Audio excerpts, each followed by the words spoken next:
Hello and welcome back to another fantasy football video. Hope everyone is doing well. Now we are on the verge of game week 6 and basically having finished game week 5 with only Manchester United and Leicester still to play. For most of us, that means that all of our FPL assets are done and we're looking towards game week 6. So today we're going to take a quick look at how the team has performed in game week 5 and then the potential transfers that I'm going to be making ahead of game week 6. So how has the team done? You can see there that I captained Haaland, which was wonderful to see and a great watch against Nottingham Forest. Those players that did captain Salah, however, didn't actually come off too badly, with there only actually being a 7-point difference between them. It was great to see Cancelo pick up a goal and a clean sheet as well, coming in with a 12-pointer. My two transfers in the previous week were Reece James and Martinelli. Finally nice to pick up some of those Martinelli points, and him picking up 3 bonus was a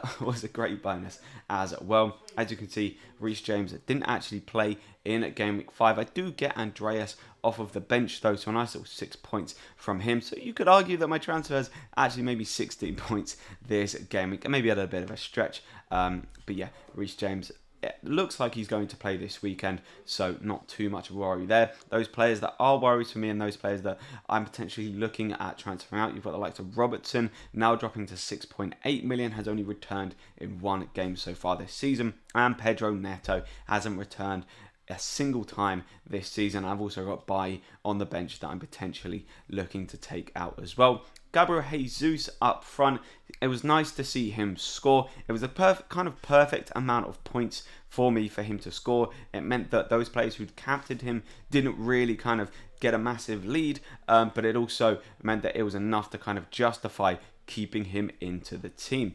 Now, in terms of potential replacements, specifically looking at Robertson, Trippier is probably my number one replacement at the minute. Newcastle, however, or Trippier, hasn't really been scoring too many points of late. Got a 0-pointer against Liverpool, having conceded 2 goals and picked up a yellow card in the previous game, when you probably would have expected them to keep a clean sheet against Wolves. They did not. Before that, though, he scored a goal against Manchester City and kept 2 clean sheets, picking up a bonus points in each one respectively. And now Newcastle's fixtures really do turn, with Crystal Palace at home, their next fixture, and then West Ham have actually turned that to a green fixture, because West Ham really aren't looking particularly good so far this season. And if I don't get Trippier in this week, I'm most definitely going to be getting him in for game week 8 for that Bournemouth fixture, because you just kind of have to own players against Bournemouth so far this season.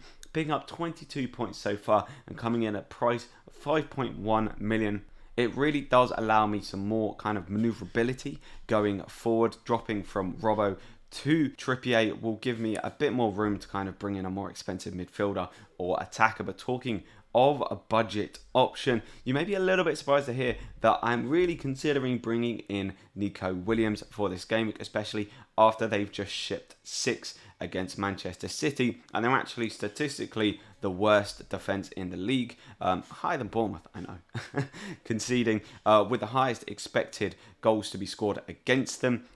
With that being said, they arguably play against the worst attacking side in the league so far this season in Bournemouth, with Bournemouth having only scored 2 goals so far this season. He then plays Leeds and Fulham as well, and also he's third behind Trent and Reece James in terms of expected goal involvements from a defender. So Nico Williams definitely could haul at some point this season, and I see him as potentially the biggest threat to my rank this week, because I think his ownership is about 30%, and I think everyone that owns him this week will be taking a look at him and be like, you know what, they're playing against Bournemouth, why would I not play him? So Nico Williams, one that I'm considering, and will allow me a bit more, even more maneuverability than Trippier to bring in a more expensive attacker or midfielder. And one of those midfielders that I am looking at is Wilfried Zaha of Crystal Palace, playing pretty well so far this season, scoring 4 goals in 5 games, and that goal he scored against Brentford was an absolute peach. Chelsea have just signed Pierre-Emerick Aubameyang, so it kind of shuts down any rumours that Zaha was going to leave Crystal Palace, which in my mind makes him a better option that he is staying at Palace. He is third so far this year in terms of expected goal involvement, only behind Mitrovic and Erling Haaland. His fixtures, they're okay so far for the rest of this season, playing against Newcastle away, then Manchester United at home, then Brighton Hove Albion away. But for me, it's more just, you know, how well Zaha has been playing, more of a kind of form pick rather than a fixtures pick. Scored 28 points so far this season, coming in at 7.1 million. I feel like in that kind of price bracket, he's the best option to go for. I already own a Martinelli, so if you don't own Martinelli, I think I would be going for Martinelli.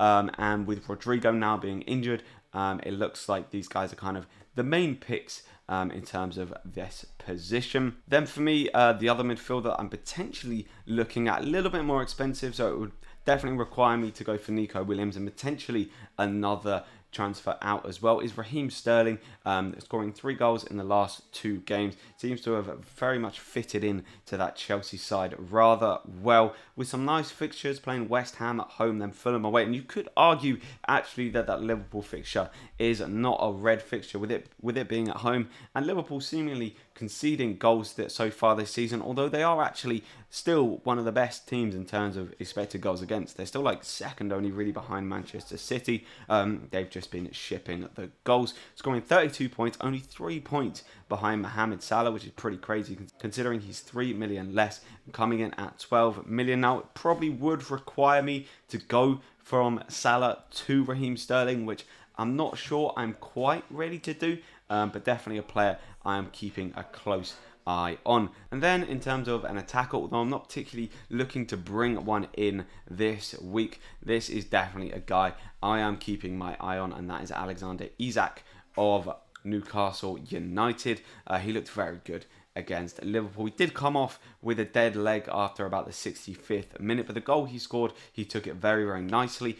And the second goal he scored, the one that was disallowed by VAR, that was an even better finish, the way he kind of stepped inside and then reversed it into the other corner. Definitely going to be looking out for him. I think he should play against Crystal Palace, and so that's why I'm kind of thinking this week, well, if I go Nico Williams, it allows me to bring Isak in for that West Ham United game. So I really could make that move in the very, very near future. Maybe even a -4. You never know. It could be one to go for. But Isak, definitely a player that I have got my eye on. So for me, those are the kind of main transfer plans or the main moves that I'm thinking of making. Let me know down in the comments what moves you are thinking of making for game week 6. If you are new around here, please don't forget to hit that subscribe button. Really does help me out. Hit the like button as well if you've enjoyed the video, and I will catch you in the next one.